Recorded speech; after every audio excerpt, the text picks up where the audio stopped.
Selamat siang, Pak. Di sini kami dari kelompok 12 ingin mempresentasikan uh, proyek kami, di mana kami mendapat proyek di bidang teknisi dan kami membuat topik guruku. Nah, sebelum kami mulai presentasi, izinkan saya untuk memperkenalkan anggota-anggota dari kelompok 12. Yang pertama, Gilbert Tojulu dengan NIM 12S190027 selaku Ketua Kelompok. Lalu dengan saya sendiri, Lukas Ronaldo Barat dengan NIM 12S19036. Lalu ada Mariana Burwanturi dengan NIM 12S19049. Lalu ada Elisa Pangaribuan dengan NIM 12S19053. Lalu ada Kristi Siombing dengan NIM 12S19061.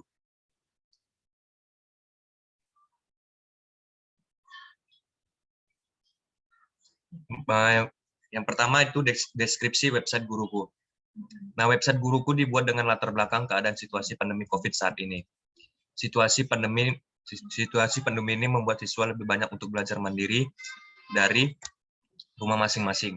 Nah, pendidikan yang dilakukan secara daring mengakibatkan kurangnya jasa guru yang paham akan dunia online untuk saat ini. Maka dengan dibuatnya website ini, kami menyediakan tenaga pengajar yang dibutuhkan oleh siswa-siswi. Website ini hanya menyediakan tenaga pengajar yang bersedia mengajar dengan online atau dari rumah, tergantung kesepakatan antara tenaga pendidik dan siswa tersebut. Nah, website ini akan sangat membantu juga buat lulusan mahasiswa yang berprofesi sebagai tenaga pendidik dan belum mendapatkan pekerjaan tetap. Tenaga pendidik yang siap mengajar di bidang masing-masing terdiri dari dua kategori, yaitu SMP dan SMA. Nah, tenaga pendidik yang ingin terdaftar pada website guruku harus mendaftarkan diri dengan melengkapi data diri, yaitu CV, untuk menunjukkan identitas bahwa mereka benar-benar lulusan tenaga pendidik. Siswa atau orang tua yang tertarik dapat memilih tenaga pendidik yang sesuai dengan kebutuhan pendidikan mereka dengan melihat data diri ataupun portofolio yang dimiliki tenaga pendidik.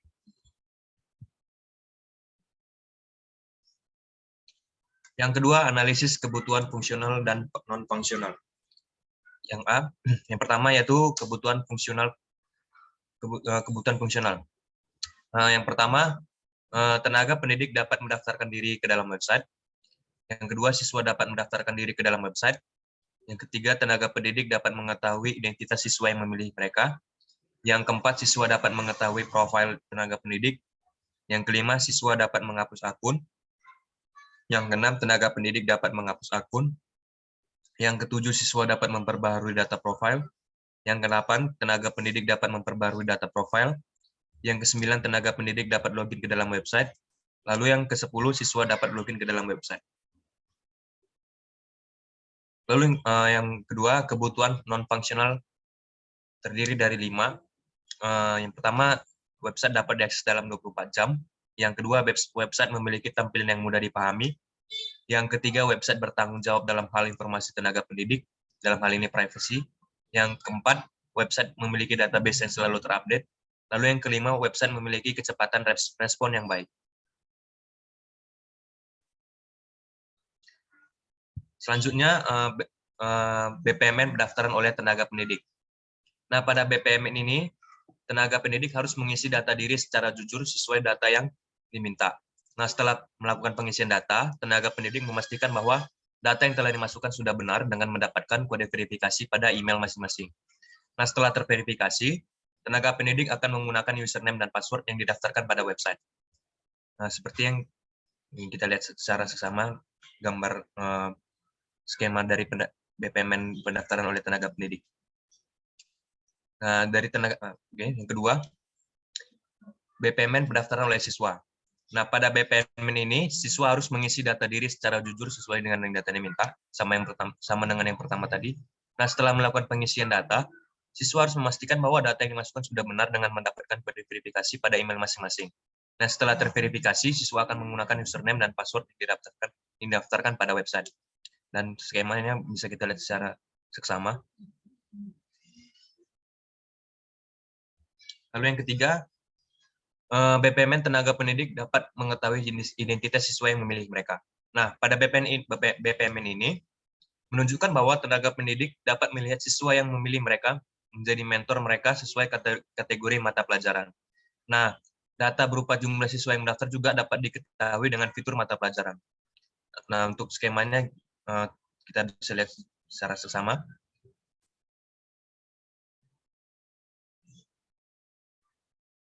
Yang kelima, BPMN siswa menghapus akun. Nah, pada BPMN ini, siswa sudah harus berada pada beranda akun masing-masing. Dalam artian, siswa sudah harus memastikan diri bahwa bisa masuk pada akun pribadi mereka sendiri.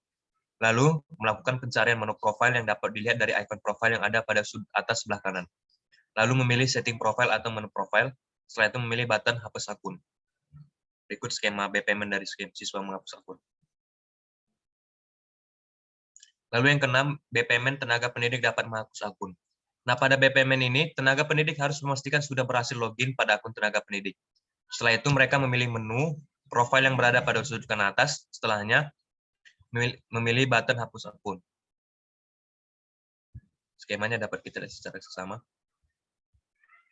Lalu yang ketujuh, BPMN siswa dapat memperbarui data profil.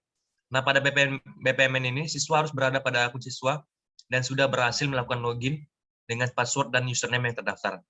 Setelah itu, mereka memilih icon profil yang pada sudut kanan atas. Jika berhasil, maka akan menampilkan data diri yang dapat diubah. Nah, siswa dapat memperbarui data, lalu menyimpan data yang diubah. Lalu memilih button ubah data diri. Nah, berikut skemanya bisa kita lihat secara bersama.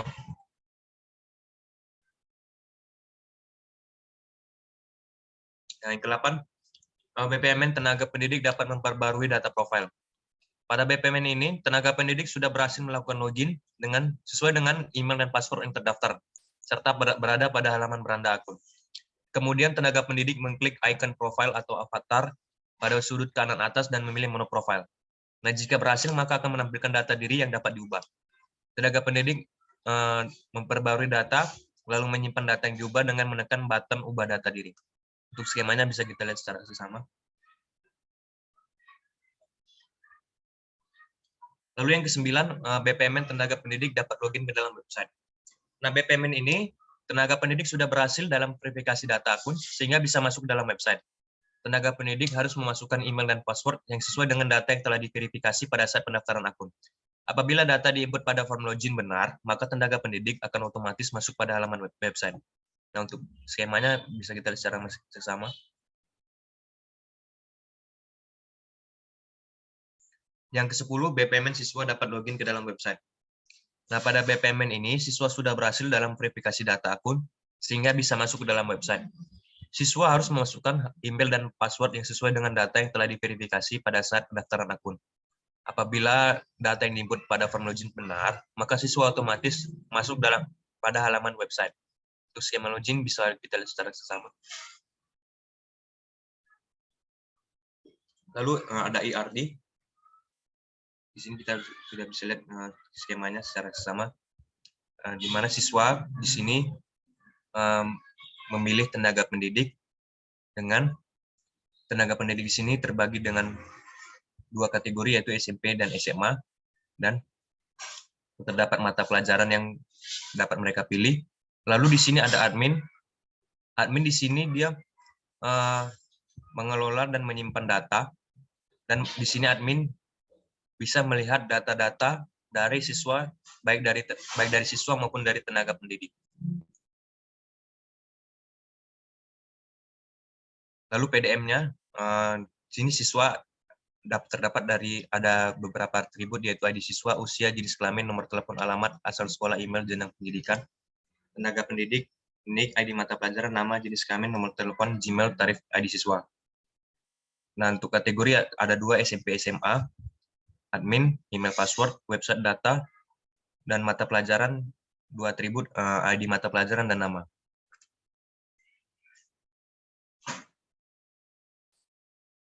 Lalu ada CDM.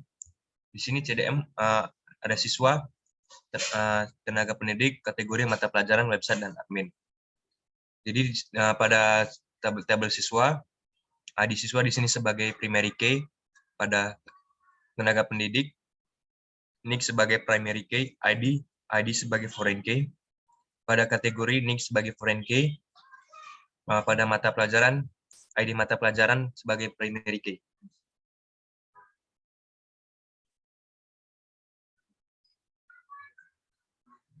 Nah, untuk mockup, yang pertama halaman awal. Guruku, pada website guruku ini ada button masuk, Sulit untuk memahami pelajaran? Dengan guruku, kamu dapat menemukan mentor yang siap membantu kamu untuk menghadapi kesulitan itu. Berikut adalah halaman awal tampilan dari mockupnya, yaitu dengan iklan, dengan mengajak masyarakat ataupun siswa anak-anak didik untuk bergabung dengan guruku.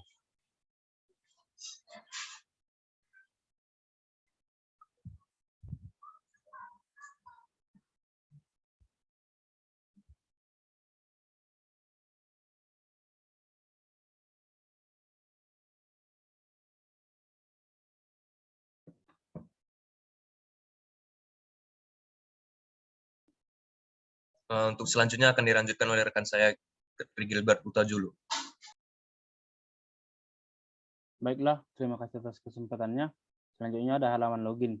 Untuk halaman login, pengguna atau user harus mengisi email dan kata sandi agar pengguna dapat masuk ke website. Apabila pengguna belum mempunyai akun, maka pengguna pertama terlebih dahulu harus membuat akun atau mendaftar akun. Dan apabila pengguna tidak mengingat kata sandinya, maka pengguna memilih menu lupa kata sandi. Selanjutnya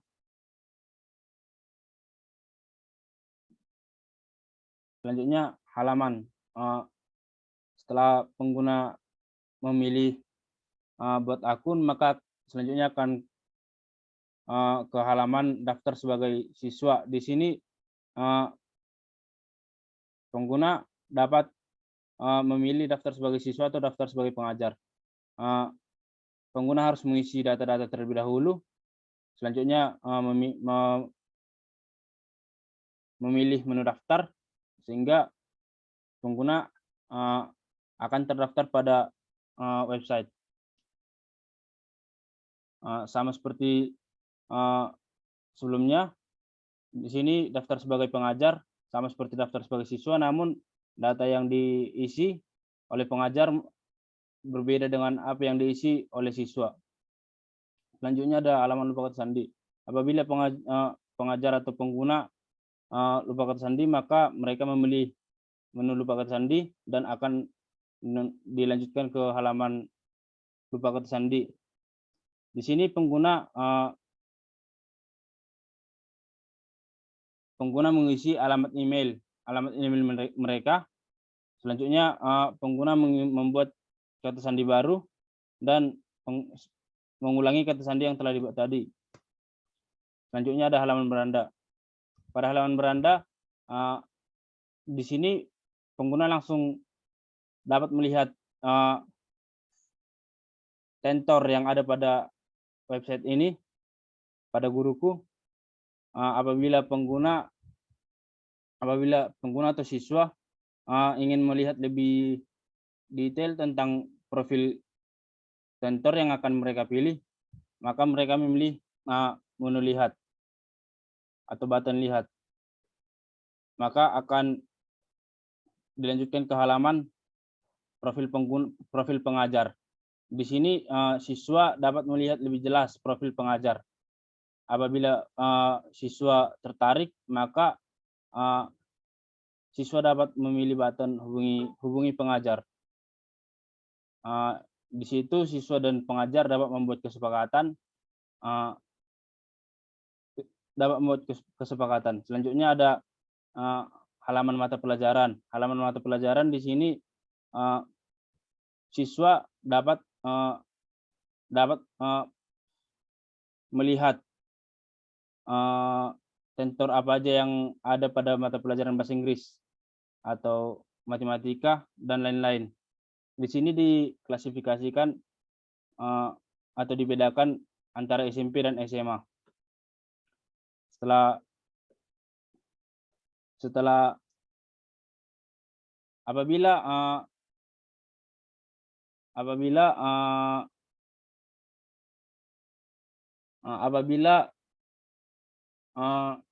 siswa ingin melihat guru-guru bahasa Inggris atau tentor bahasa Inggris pada jenjang SMP, maka mereka memilih button lihat dan selanjutnya akan dilanjutkan pada halaman daftar tentor. Di sini daftar tentor yang ada pada mata pelajaran yang telah dipilih si siswa tersebut yang tadi. Selanjutnya ada halaman profil user. Berikut merupakan halaman profil user. Selanjutnya ada halaman data edit data profil. Untuk mengedit data profil, pengguna harus mengisi ulang data yang tadi dan menyimpan datanya, sehingga apabila telah disimpan maka data yang ada pada profil user akan berganti sesuai dengan apa yang telah diperbaharui oleh pengguna. Selanjutnya ada mengganti halaman edit foto profil, sama seperti sebelumnya, namun di sini pada foto profil. Selanjutnya ubah kata sandi. Untuk ubah kata sandi di sini pengguna harus membuat kata sandi lama maupun kata sandi baru.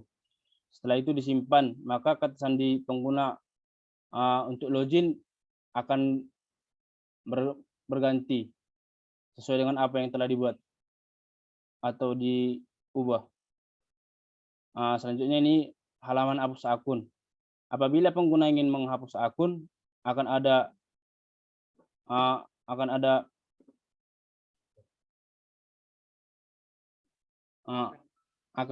pop-up atau notifikasi atau pemberitahuan yang dimana bertujuan untuk meyakinkan pengguna atau meyakinkan pengguna apakah pengguna yakin menghapus akun.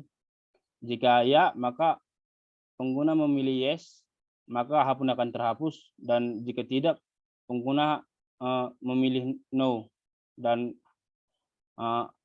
akunnya tidak akan terhapus.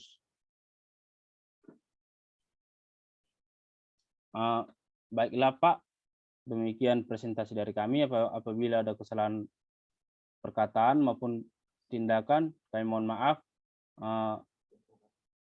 Akhir kata kami ucapkan terima kasih.